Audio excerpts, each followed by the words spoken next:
Fellow makers, अगर आप अपने हीरो का एंट्री शॉट ले रहे हैं अपनी फिल्म में, ओके, और आपने कैमरा को दूर रखा हुआ है, एक वाइड एंगल लेंस लगाया हुआ है, तो शायद उतना मज़ा नहीं आएगा जितना कि अगर आप उसको सही जगह पे रख के थोड़ा लो एंगल करके उसकी एंट्री का जब शॉट लोगे ना, तो वो एक डायनामिज्म लगेगा, तो एक अथॉरिटेटिव एंट्री लगेगी, तो मज़ा आएगा। तो इसी चीज़ को शॉट सिलेक्शन बोलते हैं और इस पे एक डीप डाइव करेंगे इस इंट्रो के बाद।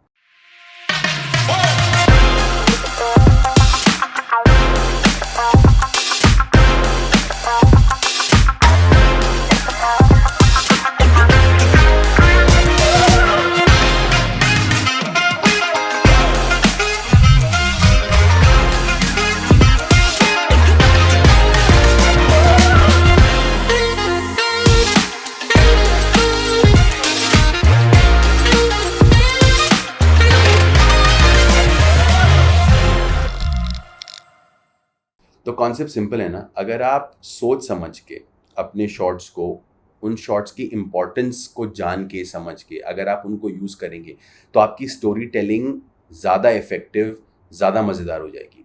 या that is what shot selection can do, because आपको लगता है कि सिर्फ मतलब लिटरली आप एक फिल्म देख रहे हैं और एंगल्स कट रहे हैं, बट नहीं, उनका एक बहुत साइंटिफिक, बहुत इंटरेस्टिंग एक अप्रोच होता है, बहुत क्रिएटिव एक अप्रोच होता है, because just the way you move your camera, उससे एक ज़मीन और आसमान का फ़र्क पड़ सकता है with the way you tell your story. तो आइए इसको ज़रा टेक्निकली और करेक्टली समझते हैं।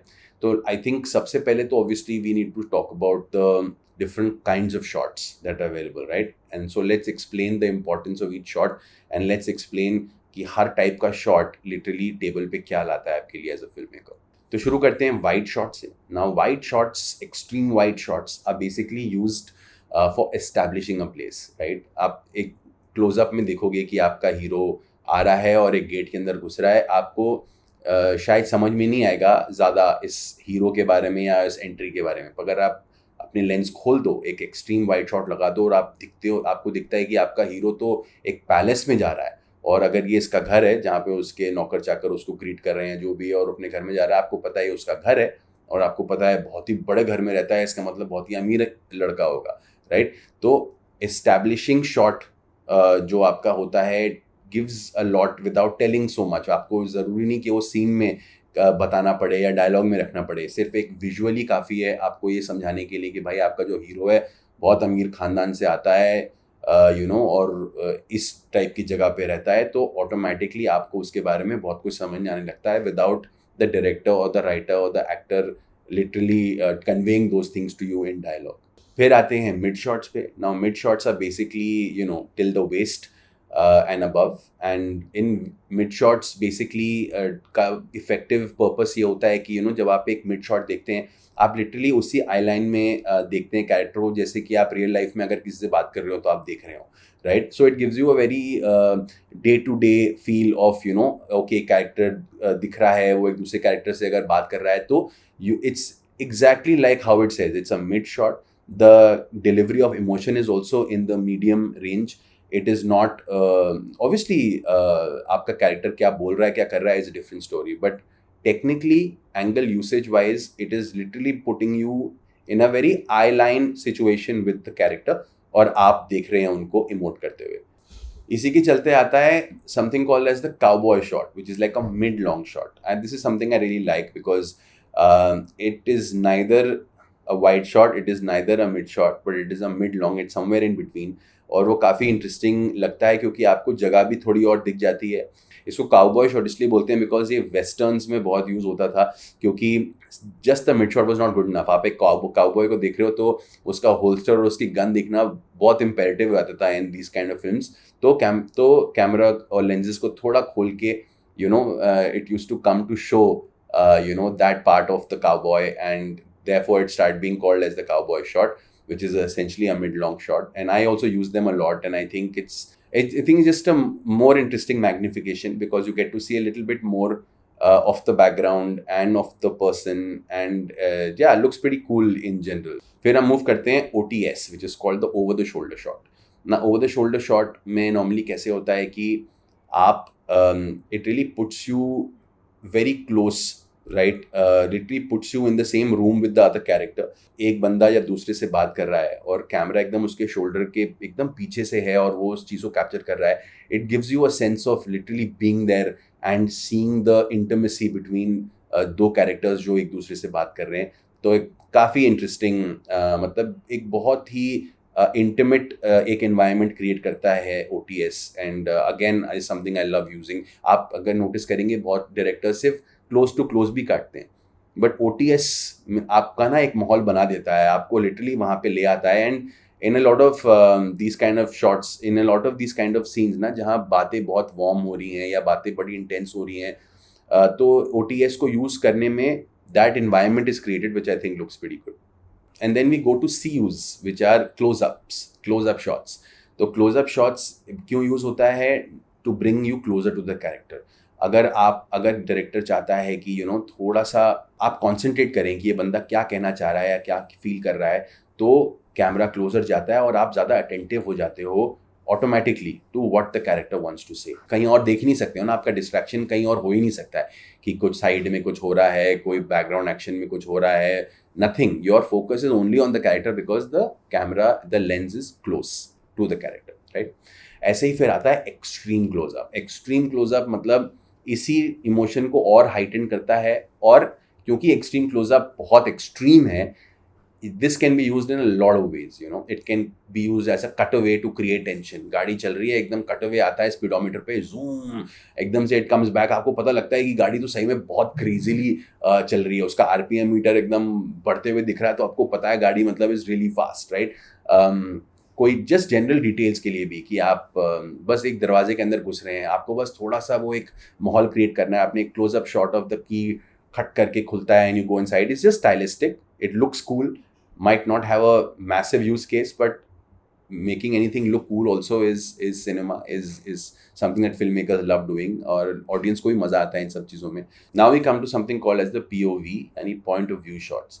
Now point of view shots literally आपको वो कैरेक्टर बना देता है, अगर कैमरा लिटरली मतलब यू बिकम द कैरेक्टर, आप वो जहाँ जहाँ जा रहा है, आप लिटरली 3D में उसका पॉइंट ऑफ व्यू जो है वो आप देख रहे हो, and that becomes a very immersive experience, क्योंकि लिटरली फिल्म मेकर ने आप ही को वो कैरेक्टर बना दिया और आप लिटरली फील कर सकते हो वो क्या दिख रहा है, कितना क्लोज है अपने एनवायरनमेंट से, क्योंकि आप लिटरली कैरेक्टर बन चुके हो because of that shot, right. तो कहीं कहीं यूज होता है ये, और just to put you in the character shoes for a certain moment, अगर आप अगर डायरेक्टर चाहता है कि वो आपको कुछ फील कराना चाहता है तो। So these are the basic kind of shots, right, that we discussed, and उनका purpose literally क्या होता है क्या नहीं। अभी इसी के चलते let's also understand the angles, right। तो जैसे कि अगर आप एक हाई एंगल यूज़ करते हैं, राइट, इसमें ना showcase your character as कि थोड़ा मीक, थोड़ा इन ट्रबल, थोड़ा वनरेबल, राइट। बट अगर आप उस एंगल को एकदम लो एंगल कर देते हैं, then that character becomes dominant. फिर वो कैरेक्टर में अथॉरिटी आती है, फिर वो कैरेक्टर में एक दम आ जाता है, right, because he literally towers on you. तो that's how low angle and top angle can make such a big difference in introducing your character. जैसे Dutch angle, basically Dutch angle, जब कैमरा को आप थोड़ा सा एंगल में कर दो and then you shoot, that is called as the Dutch angle, and that is because that is just to show कि कुछ तो गड़बड़ है, देर is something amiss, there is कुछ तो टेढ़ा होने वाला है या हो रहा है। You normally use the Dutch angle. Obviously, sometimes you can just use it as a style. You can, आपकी पूरी फिल्म Dutch में शूट हो सकती है, because the whole film might be twisted, whatever it is. But and ये सब basic connotations हैं। हम basic जो एक understanding है of these things discuss कर रहे हैं। But like I always say, be creative, go crazy. You're a filmmaker, you have all this equipment. ये आपका सारी वेपनरी जो है, आप इसको जैसे चाहें वैसे इस्तेमाल कर सकते हैं। So once we've discussed these angles and what they bring to the table, obviously the other things to discuss are the movements, जो कैमरा मूवमेंट्स होते हैं। जैसे एक होता है पैन, जैसे कि आप मान लो एक जगह को पूरा दिखाना चाहते हो, पर आप चाहते हो कि आप 1 by 1 उस चीज़ को देखो, राइट, तो आप पैन करके वो पूरी जगह दिखा सकते हो। अगर आपको कुछ इंटरेस्टिंग कैरेक्टर ने कुछ देखा और उस वक्त आपका कैमरा सिर्फ कैरेक्टर पे है, पर क्या देखा इमीडिएटली आपको देखना है, तो आप उसे स्विश पैन कर सकते हो। Swish pan is like a very swift pan, right? Which is why it's called a swish pan. You know, I like to use it a lot, depending on the speed and depending on माहौल क्या है. I use it in laugh as well. You know, जब एक neighbour दूसरे neighbour को देख रहा है एंड वो कुछ इशारा कर रहा है तो यू इमीडिएटली वांट टू सी ना कि क्या वो दूसरा नेबर भी कैसे रिएक्ट कर रहा है उससे. तो you use a quick switch pan and you see कि you know how is the exchange being felt. अगर यही चीज़ में एक वाइडर शॉट में लेता तो वो बात में इतना मज़ा नहीं आता जितना एक स्विच में आता है, क्योंकि आप क्लोजर हो अपने कैरेक्टर से और उसके इमोशन को ज़्यादा क्लोजली फील कर सकते हो. Then there are other basic ones like tilt, which is self-explanatory, right? Zoom, which you know क्या होता है. Then there is something called as the dolly in, the track in or the track out. Now it's important कि आप इसको ना zoom in और zoom out से confuse मत करो. Zoom in एक separate lens होता है which is called the zoom lens, और आप कहीं दूर रह के भी फटाक से वो zoom, एक अच्छा पावरफुल आपके पास zoom है तो आप वो zoom करके बहुत दूर का एक कैरेक्टर या मूवमेंट या कुछ भी फटाक से कैप्चर कर सकते हो, and that is zoom in. Track in basically क्या होता है, जब आपका कैमरा एक डॉली में होता है. Dolly is basically a grip, it's basically एक प्लेटफॉर्म जिस पे कैमरा होता है और वो अंदर जाता है. इसको डॉली इन बोलते हैं क्योंकि जो वो इक्विपमेंट है उसको डॉली कहा जाता है. तो डॉली पे आपका कैमरा होता है and that goes inside, which is called a dolly in और a track in, and that when it comes out it's called a track out और a dolly out. Why the track? Because dolly basically track पे होता है. So you can choose, you want to call it a track in or a track out, but it's essentially the same thing. But इसका use case बहुत अलग है. जब आपको कोई ड्रामा क्रिएट करना है, आपको कुछ कैरेक्टर ने एकदम से कुछ रियलाइज किया है एंड उसको वो रियलाइजेशन हो रहा है, तो you basically just dolly in and you feel the realisation, right? After the reaction is over and now the character is feeling lonely and does not know what to do, you can just dolly out, you can track out and you'll see कि oh my god, like you know, her or his world is crumbling and now उसको पता नहीं क्या करना है, and you create that by taking the dolly away from the character, right? That's how you create that emotion. फिर आता है the crane movement, right? तो जैसे कि अगर आप क्रेन डाउन करते हैं, that basically shows like a scene beginning, कि आप कहीं से आ रहे हैं पूरा आसमान या you know कोई भी एक टोपोग्राफी दिखाते हुए और आप अपने कैरेक्टर्स के अंदर आ रहे हैं, तो you crane down, right? Crane up normally जब आप सीन खत्म कर रहे होते हैं, एक म्यूजिक वीडियो खत्म कर रहे होते हैं या आपकी बात खत्म हो गई होती है, नाउ इट्स ओवर, कैरेक्टर चलते हुए वापस जा रहा है और आप क्रेन अप करते हैं, तो यू बेसिकली शो कि ठीक है भाई, बंदे की स्टोरी खत्म हो गई, वो अपना जा रहा है और हम क्रेन अप कर रहे हैं और हमारी फिल्म खत्म. यू नो, उस टाइप से यूज होता है normally crane ups and crane downs. So yeah there you have it. Now you understood कि इतने सारे डिफरेंट टाइप ऑफ शॉट्स होते हैं, उनके यूज केस क्या क्या होते हैं, कैसे ही आप इन सबको समझ के यूज़ करके अपनी स्टोरी टेलिंग को और इफेक्टिव कर सकते हैं. But knowing all of this is one thing. There are also a few things to keep in mind कि भाई आपकी स्टोरी जो आप सुनाने जा रहे हैं वो कौन सी जॉनर की है, उस पर क्या विजुअल स्टाइल सूट होगा, यू नो, ये सब चीज़ों को डिस्कस करना और इनको समझना भी बहुत ज़रूरी है. लाइक जब मैं एक हाई स्कूल ड्रामा शूट कर रहा हूँ with rich kids and all of that, तो मैं उसका विजुअल स्टाइल थोड़ा ब्लॉकिंग वाइज ही रख रहा हूँ. You know, very classic shots, a lot of blocking, this, that, lot of fixed shots, and my close-ups are fixed, my wides are fixed, my movements are on dollies and tracks, and also it's a very classic way of doing it, right?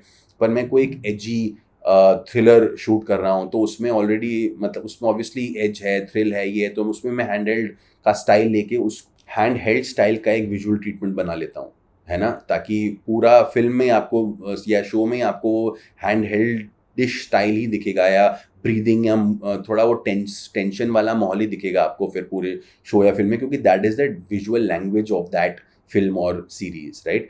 So this is how you basically do it. And you also understand one thing कि as a director आपका तो काम है, आपका तो वो talent है कि आप ये सब चीज़ें विजुअलाइज करते हैं, but please you have a director of photography on set. Always discuss pre production में ही विथ योर DOP कि आप कैसे सोच रहे हैं इसको, उनके क्या आइडियाज़ हैं, जब उन्होंने स्क्रिप्ट पढ़ी है तो उनको वो कैसे देखते हैं इस फिल्म को. तो दोनों एक चीज़, एक एक डिस्कशन कीजिए. He is your HOD. एक पेज पे होना बहुत ज़रूरी है before you start any film और सीरीज और व्हाटएवर, बिकॉज देन एक बार आपकी केमिस्ट्री कमाल की बैठ जाएगी तो आपके सारे शॉट्स और एंगल्स और story telling will go to the next level, and that is what you want for your film. It has to be the best looking product, right? with respect to the look and with respect to its emotion. So keep these things in mind. Keep taking those little steps to making it happen. I'm going to see you in the next one.